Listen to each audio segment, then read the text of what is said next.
everybody, and welcome to the Fortress Comic News, episode 99. I am one of your hosts, Chris, alongside the Roger Ebert of comic books, Mike. Oh, man, please tell me you have a list. I think I'm onto it now. Do you have a list? Maybe.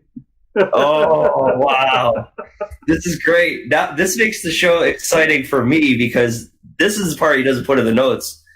Wow. That if you're my Roger Ebert, if I'm the Roger Ebert, that means you're the other guy. The other guy. Everyone, this is the other guy, Chris. the guy that Roger Ebert was like, "Hey man, I'm really good at doing movie reviews, but I need someone to fill space in between." So you could be that guy. All right. Anyways, welcome to episode 99. And if you know Fortress of Comic News, you know what this episode is. It's our award show. Yay! Yay! End of the year awards, everyone.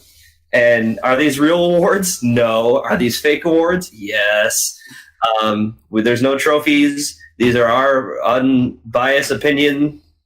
Nobody paid us to promote these people or books. I wish they would pay us. Please pay us. It's really just an excuse for us to talk about the books we really enjoyed this year, even more than we already have. Yeah, it was a really wholesome way of saying it. I just was going to say this is a way for us to get an episode 99 in before we go on vacation, but don't tell the kids that. Okay, so as we love to do always, we're going to start off with movies. I'm really glad that our movie lists went the way they did. How do you want us to go? You want us to say 5 at the same, and then go to 4, and then, or do you want us to go through our lists? So last year we did like I say 5, you say 5, I say 4, you say 4, and we talk about them. So let's do it that way. Okay. And I want to preface it. My movie one is I didn't see a whole lot of movies this year, and you're gonna know exactly what kind of movies I did go to see when you hear my list. I do watch a lot of different genres of movies. Chris doesn't, so so I guess I am really the Roger Ebert of this show. Now that you mentioned it, I normally get out to go see more movies, but I was like this year not so much. I almost put Lady Bird on my list, and I was like, is that really what I want to do for Fortress of Comic News? I really want to put Planet of the Apes back on the list, but there's no Planet of the Apes movie. You just put it in order of your favorite licensed property. Here are my top 5 favorite Planet of the Apes movies. Oh, God. All right, so movies. And these aren't just comic book movies. These are just movies. So my number 5 is Infinity War.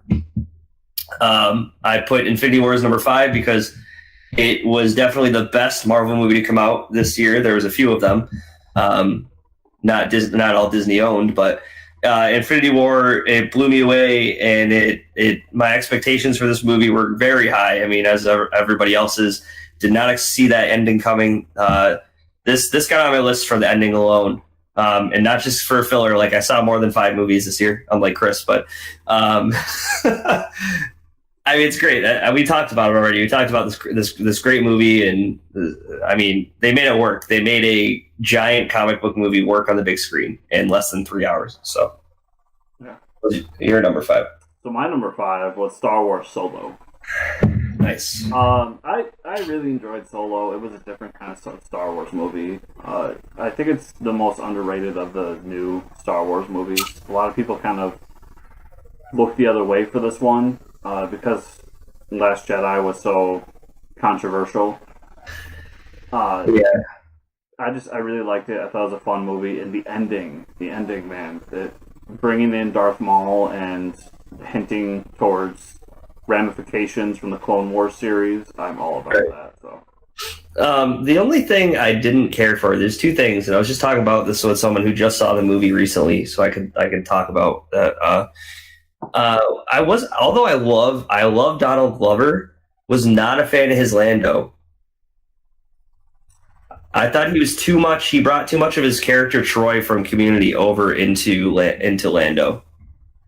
It was like, I don't know. See, and maybe once, go back to the last episode. I Yeah. talked about how I have never seen Community, so that never entered my mind. I always thought of Lando as kind of like a playboy gambler who just doesn't care, just lives every day like it's the last. So, and I like the connection to the Millennium Falcon and how that affects the later series. So, oh, I like it. Okay. My number 4 was Teen Titans Go to the Movies. This movie made me laugh. It made me cry. It made me love. Well, Stan Lee was in the movie, which was awesome. They tell him it's the wrong movie, and he goes, "I just love cameos." There's so many great references to comic book stuff, making fun of the big screen industry. Also, some really dark moments, like where they drown Aquaman, like baby Aquaman, and they're taking everybody's powers away. Like they drowned a baby in that movie. Yeah. Plus pushing Bruce's parents into Crime Alley. In the Crime Alley, yeah. It was some real. And how about they did this montage part where they run over one of the guitarists in the band, the tiger. So like this great musical part where this tiger playing guitar, and they're driving down the road, the Teen Titans in a car, and they run him over. And there's like they don't just run him over. There's like a thud thud thud, like you don't put a thud thud thud in like a PG movie for kids. And he's just laying there like mangled and dead on the road. Like he doesn't get back up. It's really messed up. That movie was a ton of fun. Yeah. Yeah, and then the after credit scene. We didn't talk about this. The after credit scene where they show the original Titans cartoon, and they say, "Can you hear us? We made it back somehow." So that got me hyped for the new show. Seeing them again, it brought back everything that I loved about the original Titans cartoon. Yeah. So my number 4 was Venom. I went into Venom with the lowest of expectations, expecting to be a dumpster fire. Yeah. And I actually came out really liking it. It was just a movie that was fun, and it took someone who wasn't a big... Before this year, I was not a huge Venom fan. I could care less about the character, and this year has changed that completely.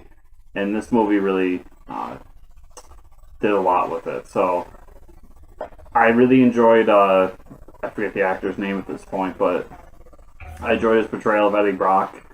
I thought Tom Hardy. I thought that a lot of the moments he had talking to himself was just fantastic. It's just a really good movie, and I was glad to see it actually do really well at the box office. Yeah. Number 3. Number 3 is Hereditary. Yeah, I got my list mixed up. Hereditary. Really good, scary movie if you like horror movies. This one is the one. It's spooky. It has a really good plot. It's really disturbing, and it's not just a bunch of jump scares.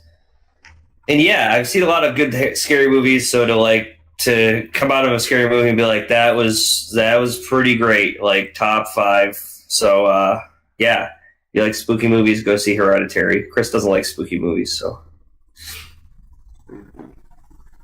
So as we reach my top 3, I want to point out that we are recording this early, so neither of us have seen Spider-Man Into the Spider-Verse or Aquaman. Yeah, going to see Aquaman next week. So yeah, but my number 3 is Black Panther. Black Panther was just a really fun and interesting movie, and it really... I bring up Aquaman here because it had a lot of themes that I like about Aquaman, which is kind of a world inside of a world, and a different way of living that we didn't know about with a hero that we didn't really know about. So I thought they did a lot right with that movie, and it sets up a different way for the Marvel Universe to move forward in the cinematic verse. So really love that movie. They have a Batman. I also Anyway, I really like there's one sequence in there too where they like just kind of pan off and Black Panther's sitting in a tree uh-huh. and it's just, it's the goofiest thing. Oh yeah, It makes yeah. you laugh. Um, okay, my number two is Mandy. I talked about Mandy a lot in the last episode. Nicolas Cage hasn't had a win in a while, and he was very good in this movie. Um, it's Evil Dead meets Punisher, and it's amazing. The effects, special effects were Evil Dead style, which I loved. Nicolas Cage goes on a rampage with an axe, just killing a bunch of crazy cult members. The little bit of Road Warrior is in there. There's some crazy biker characters, and the filters, the colors, the wide angle shots, everything about the movie is just it's a beautiful movie too, as well as like a really campy '80s slasher. I don't even know. It's just awesome. So did anyone guess the kind of movies that I've been watching this year? Comic book movies. My number two is Ant-Man and the Wasp. Ant-Man it's another one of those characters that shouldn't work, and it just has in two movies now. Yeah, And there's so many great sequences in that movie, from the car turning big to little in that chase sequence yeah, it's pretty cool. to how they got Ghost into that series. And my biggest worry going into two was the part that everybody loved, including myself, was Michael Pena. And they found a way to make him just as funny and have great moments throughout in the second movie as they did in the first. So I really love that movie. Yeah. My number one, Mission Impossible Fallout, which I think it's Mission Impossible 6. Went into that expecting just, some Mission Impossible action. Got a crazy spy movie, and Superman was in it, Henry Cavill. I very rarely do you make a sixth installment to a series, and that becomes my favorite movie out of the out of the series. But yeah, that's Tom Cruise still got it. Those movies are amazing. You just watch them all.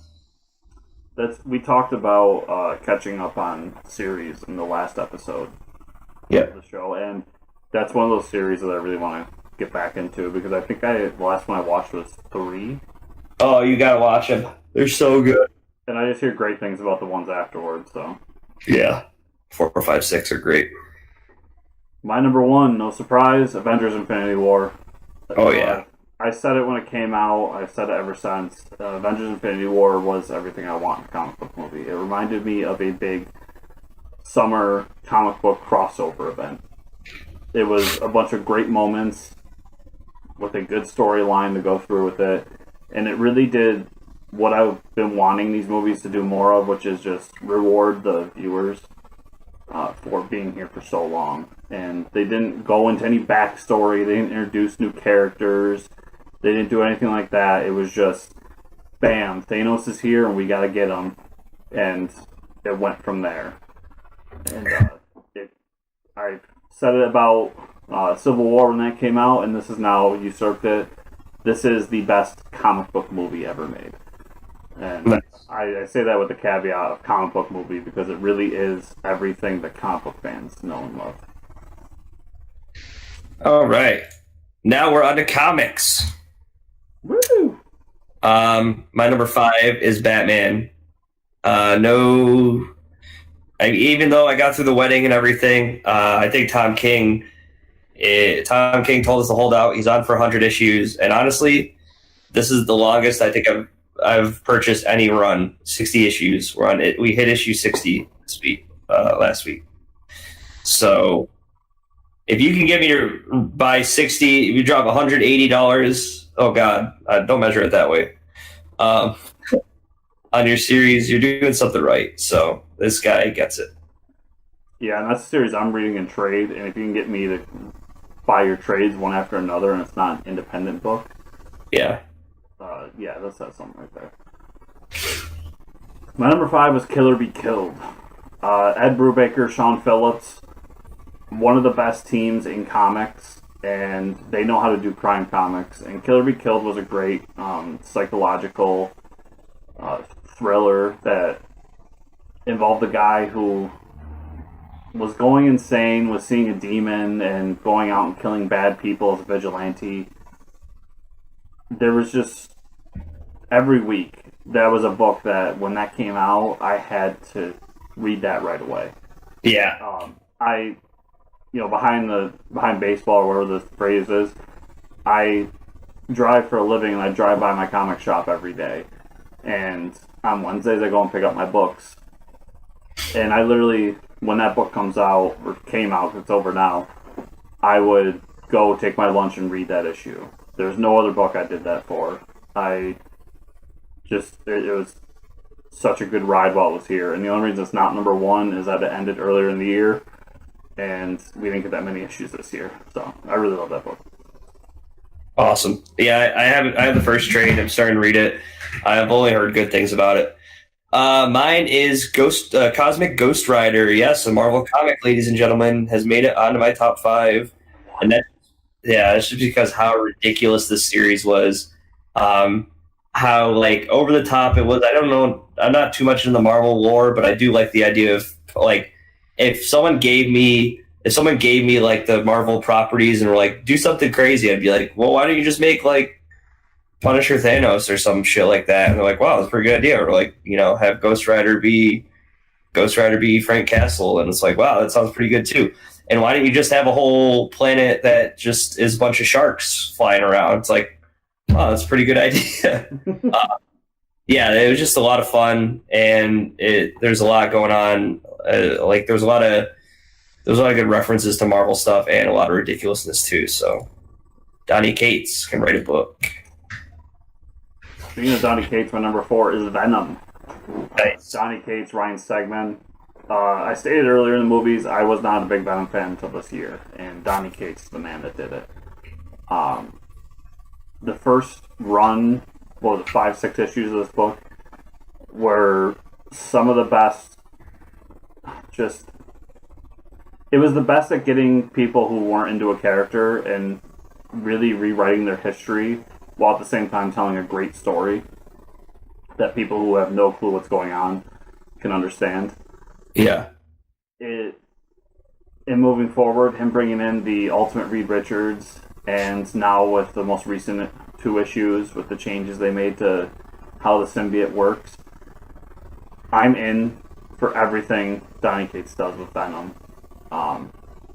It's amazing that I love a Venom book this much. It's almost akin to longtime listeners knowing how Mike feels about Harley Quinn. It's almost akin to him reading a Harley Quinn book and loving it.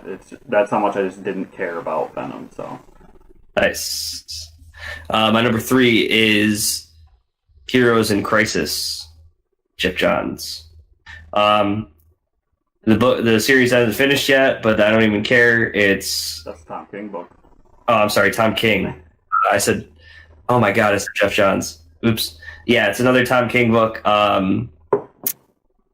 And yeah, I don't know. Like it's a what do we call it? It's an event book, but it's actually an event book that I can't wait to read. Some of them are just tough to swallow, and this is just great. It's not confusing. It's just very suspenseful, and I want to know more.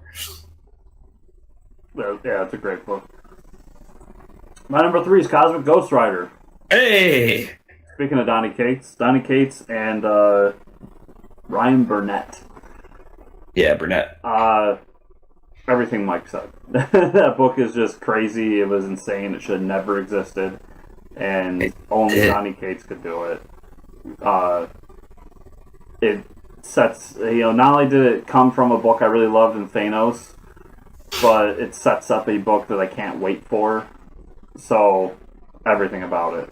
Yeah, everything. My number 2 is Green Lantern. I can't shut up about this book. It's only 2 issues in, but man, this is, I've been waiting for a space book like this, and it's so great. It's just, oh man, I don't know where it's going. I don't want it to stop. And this is going to be like this story arc by Grant Morrison. It's hard to top what Geoff Johns did with Green Lantern, but this is something else, man. This is some higher tier stuff that I just love every minute of it. And the art is so like you could take any page of that book and just put it as like a mural on a wall, and it would just look amazing. It's so good. That book too, I'll say, like Jeff Johns' run is legendary, and then Robert Venditti did a very good job of following it up. He did, yeah. This is a great book to like a palate cleanser almost because it's so different from what those two did. Yep. So yeah, I'm with you there. My number 2 is Batman White Knight. Sean Murphy did everything on this book. So yeah, not only does this kind of kickstart the Black Label line at DC, but it did something kind of cool with the Batman mythos, which was turn Joker into the hero. And it just did so many cool things, like the 2 different Harleys and explaining why we have the Harley that, you know, Mike and I know from when we were younger to the Harley we have today. The idea of the mass vigilantes working with the Gotham Central Police Department. And then the art in this book was just fantastic. I absolutely love this book, and I can't wait to hear more from Sean about when Volume 2 was coming. Yeah. Yeah, it was a really cool book. Really cool twist on Batman. My number 1 is Murder Falcon. Because, yes, I don't know. Because legendary beasts being destroyed by an axe-wielding rock god and his, like, pet monster, and the axe being his metal guitar. Just, yes. That's it. That's all I'm going to say. When that book gets trade, I need to check it out. Yeah. My number 1, any long-time listeners are not surprised. It is Weatherman. Yep. Leonep and Fox. I said it all year. It is the best book in comics. I loved it from issue 1. It was so great. They told a really compelling story. The art was fantastic. It's very rare that you care about a colorist, but the colorist for this book just killed it in every single page and every single issue. I'm looking forward to Volume 2 of this, and it doesn't get better than Weatherman. I don't care what anyone says. It's just such a great book. Yeah, the colors are amazing. Moving on to writers. My number 5 is Scott Snyder, because you can't have writer list without Scotty Boy making it in there. Not so much for the quality of his writing, I guess. Not I'm saying he's a terrible writer this year, okay? Hear me out. Let me finish the statement. But for how much he did this year, I guess. And how much he did it right. You know what I mean? Like he did the metal thing, and now he's doing the Justice League thing. That guy's got a lot to keep together, and I think he's doing it. He's doing an okay job. Yeah, he is doing a lot more. I mean, it used to be he was just doing his indie stuff and then Batman. Right. And now he's got like 3 DC books, and he has a Black Label book coming. Yeah. Yeah, this man is working. So my number 5 is Jason Aaron. No surprise, Jason Aaron was the original man crush on this show. Yep. His Thor book is fantastic, and I've been really enjoying his Avengers series.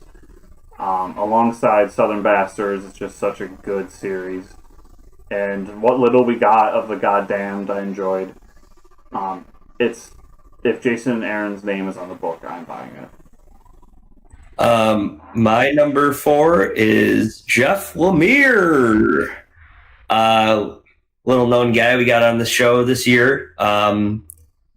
Talk about variety of writing. This guy is doing Gideon Falls right now, option for TV show. He's doing Black Hammer, which Chris got me into, which is an amazing book, which option for a TV show. What else? Help me out here. Terrifics, Century. Yeah, Century. This guy is getting around this year, and he's doing a great job. Yeah, I feel like more people should be talking about Jeff Lemire. This guy, he can write for sure. Yeah, and this being kind of the last show of our year, that was really the highlight of my year, was actually going into my office and talking with Jeff Lemire. Yeah. He's a guy that I've loved since I started reading comics, and all the stuff he's making right now is just top notch. If his name, there's another guy. If his name is on a book, you should definitely try it out. Yeah. My number 4 is Scott Snyder. Oh, look at that! Wow. Yeah, Dark Knight's Metal was just so much fun. I loved every issue of that book. His Justice League run got me back into Justice League. It's been a while since I read a Justice League book. And we got one issue of Batman and the Laughs, and it wasn't my favorite, but that book's coming. And just Scott Snyder will forever have a try on my list. Yeah. In terms of if he has a book out, I will at least give it a shot. So he did Witches this year too, actually. Yeah, he did that 80-page special, so he's doing a lot of stuff. Yeah. Donny Cates is my number 3, and I mean, no surprise there. The guy's a great writer. We talk about him on the show all the time. So if you haven't picked up a Donny Cates book yet, you could go do that. All right, I'm doing a last minute audible. Michael Bendis is my number 3. Ooh, Action Comics. So Bendis, he's been a guy I've read for ever, and he just made the jump to DC, and I was really concerned about that jump. I didn't think that DC fit his style, and that DC Comics would do the kind of books he wants to do. But Superman and Action Comics have been phenomenal. Yeah. Man of Steel was a great series, and I really hope that he gets a chance to do a big DC crossover book sometime down the line. I just definitely check out what Bendis is doing at DC. He's been killing it. My number 2 is Tom Payer, another gentleman we had on the show. He's writing the Edgar Allan Poe book by Ahoy Comics, and he's also got Wrong Earth out right now, and that Wrong Earth is easily one of my favorite books this year. It was such a treasure to find. I've been waiting to read it in our stash of like comics we had to read for interviews, and it's exactly what I wanted out of the book. It's 60s Batman versus Dark Knight Batman, and it doesn't get much better than that. Number 2, I got Tom King. Batman, Heroes in Crisis. So Batman was a book that when the the Rebirth issue came out, I decided I was not going to do. And that has a lot to say with how DC handled it. I still feel that they should have let the writer of the series write the Rebirth issue, because I probably would have jumped on it. But Mike, being the uber Batman fan, got me into Batman, and I started reading the trades. And then I read Vision, and obviously those weren't this year, but with what he did with Batman this year, and then Heroes in Crisis this year, and from what I've heard about Mr. Miracle, he's just on top of this game. And yeah.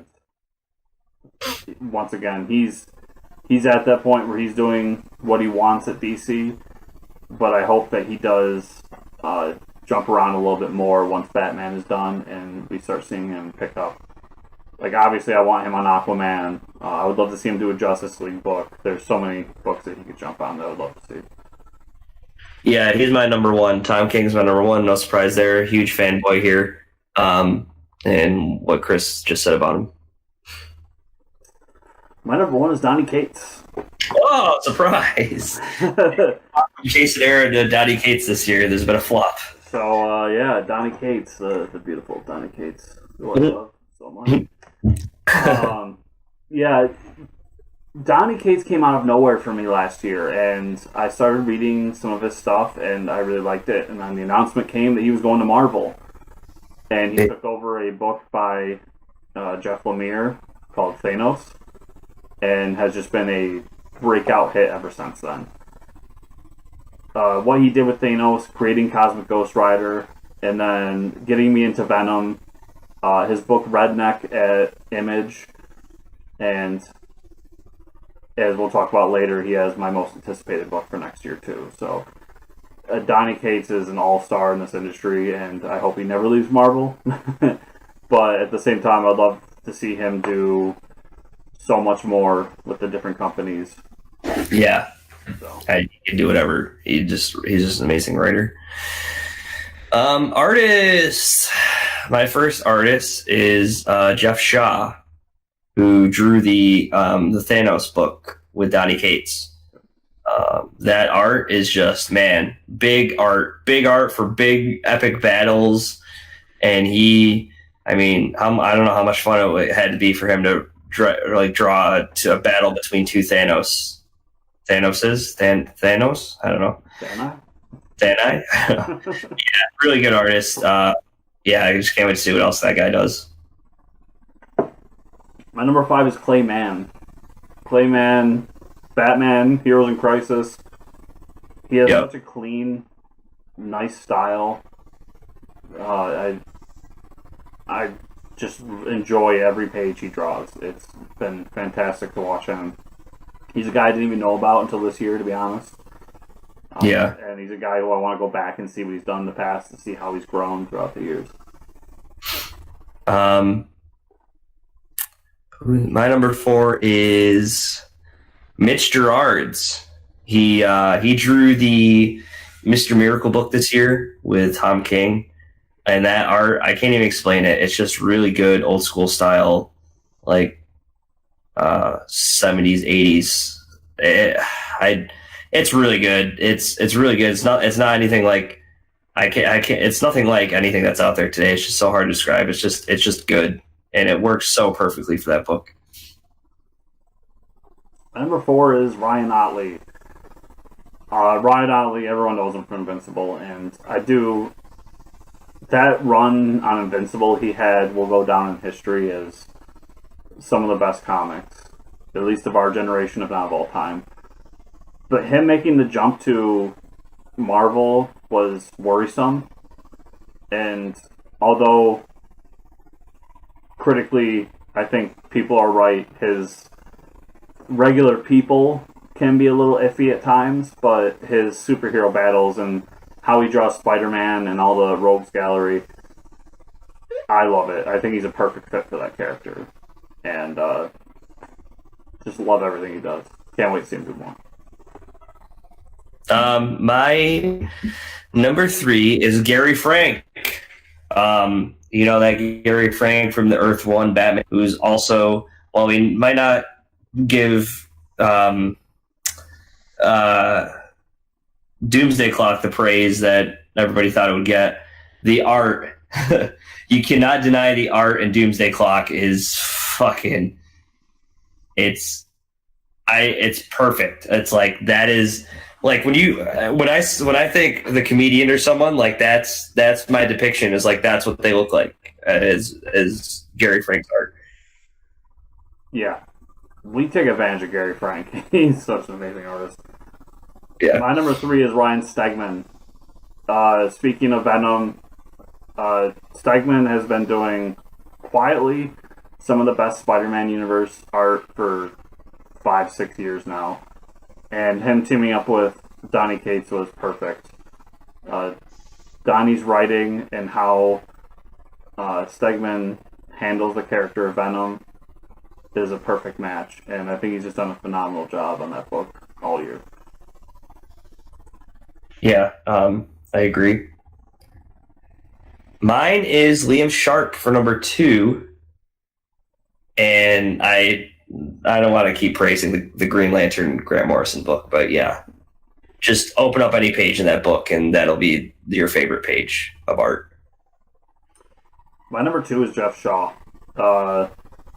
Everything Mike said earlier, the Thanos book was just fantastic. Jeff's a guy who, and this is kind of a continuing thing throughout this episode, but it's a guy I discovered this year. And he's been doing stuff with Donnie for years, and he was brought over to Marvel with Donnie, and everything he did with Thanos was fantastic, but then he did some of the best covers outside of Alex Ross in the industry this year. If you go back to all the Marvel covers he did, they're just phenomenal. And I'm really excited for his project next year. Yeah. My number 1 is Clayman. Chris already talked about him, but Heroes in Crisis book, and he's just His name's Clayman too. Like it's awesome. Like how do you not pick that guy? My number one is Lionel Francis Yu. Oh, This one's a kind of a left field, but he is the artist for Captain America this year. uh-huh. While Captain America is not my favorite book right now, which saddens me, and I'm not completely into it, I will say that Francis Yu is like probably my definitive Cap artist right now. Nice. He does everything so well in that book. Like Mike said about Liam Sharp, open a page and it's perfect. It does such a phenomenal job, and I don't know how he does it monthly. I really hope that he gets a shot on a bigger title down the line and people can get to know him a little bit better, because how a guy like this isn't like the number one artist in comics right now is beyond me. I love his art. Nice. So we decided to add a couple categories: best new series this year and most anticipated series for next year. I basically added the best new series category just so I could pick Shazam. Shazam number 1 came out it'll be a couple weeks ago now, and this comes out. But yeah, I mean, Chris must have loved it because the origin of Shazam was done within like 2 pages. We all know the origin of Shazam. I mean, he stumbles upon the wizard, he grants him his powers, and they just jump right into it, man. We get to see what we get to see like Billy Batson on a field trip, and then he already has the Shazam family with him, the Marvel family, and it's awesome. And there's so many cool little stories happening, references to Dr. Salvina, and then the bunny rabbit being empowered by the end of it. So there's some crazy stuff happening in this book.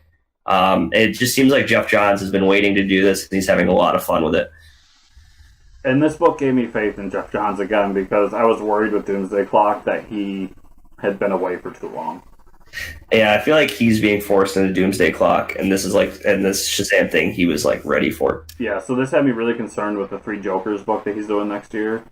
Yeah. I'm sorry, Doomsday Clock had me concerned for that. This gave me faith that he can do it, and that's a book that he's still got it. If that makes sense. Yeah. My best new series is actually going to be Winter Soldier. Oh. We got issue 1 this month. Kyle Higgins, if I'm correct, it's his first work at Marvel. He's been doing stuff at DC forever now. And he took a character I really enjoy and did something cool and unique with him. And as has been kind of the theme with Captain America in the past few years, it takes place after Secret Empire, and he's trying to basically help people who were trapped into working for Hydra, giving them new lives and doing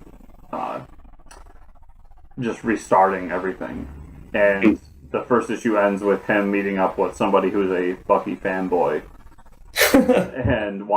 and is coming to kill Winter Soldier because he thinks that who Winter Soldier is now is ruining the past version of Bucky. So Kyle Higgins is just the perfect man for the job, and it's a book that Winter Soldier can go either way for me. There's been books I really hated for Winter Soldier, and this one's got me really excited to read Winter Soldier again. So Nice. Yeah, and now we have the most anticipated book that has been announced, and we want to talk about in 2019. Mine, after talking with Mark Russell on our show, is Wonder Twins. That's what I got. Yeah. Yeah. Wonder Twins sounds phenomenal. And if Todd Peace is in a single panel of that book, I'm going to freak out. Yes, we might have convinced them to put Codpiece in it. Just to hear that they're like interns at the Hall of Justice sounds like so much fun, and I cannot wait to see what that entails. So that was going to be my pick, and I Oh, remembered at the last minute that there's another book that I'm really looking forward to. yeah. And it's Guardians of the Galaxy.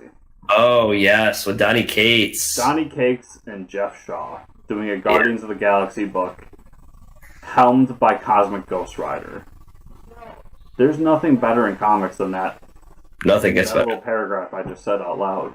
Right. It's- Nothing. yeah, he's got a good team that he's putting together. It's not the original team, it's not the team we know from the movies. It's just a cosmic team that he's putting together with his own creation at the helm of it. And it says Donny Cates in the book. I'm going to try it out. And with Jeff Shaw art, you know it's going to be phenomenal. Easy pick there. Yeah. Well, that's it, folks. That's the award ceremony for end of the year awards. So everybody, you make sure to have a very Merry Christmas. Merry Christmas, Happy New Year, Happy Christmas Kwanzaa to all. Sure. But if somebody got like a new cell phone for Christmas and then they created a Twitter account and they wanted to find you on the internet, Mike, where would they find you? They would find me at Fortress Ricker on the Twitters. Where would they find you, Chris? They'd find me at Fortress Chris. Wow, don't we have something for the show as well? Yes, you can find the show at FCN_official on Twitter, where you can talk to us there, or you can just go to FortressComicNews.com, where everything we do is posted. Every single thing we do. And you want to pay close attention because there's a new podcast coming next year, everybody. We are adding to the Fortress Comic News network. Stay tuned to find out. You will find out in episode 100 what that will be. Ooh. So everybody, All thanks right. for watching, and we'll see you in the new year. See ya.